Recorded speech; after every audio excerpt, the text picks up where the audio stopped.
How to add stickers to snaps on Snapchat. Hello everyone, welcome to this channel. I'm Emily and I'm here to help you out today. So without any delay, let's get started. Now first of all, open up your Snapchat application on your device and make sure that you're logged into your account. Also make sure that you have an updated and the latest version of the application on your device. So after taking a snap, you can see these different menu bars at the right side of the screen. So you can just tap on this icon over here, which is a sticker icon, and after that you can select any of the stickers over here that are available. You can also search for them in this application over here. You can just write for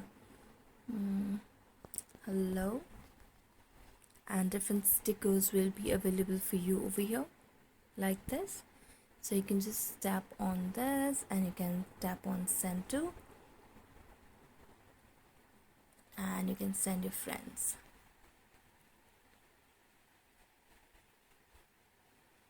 So thank you so much for watching this video. If you enjoyed it, don't forget to like, subscribe and hit the bell notification for more updates.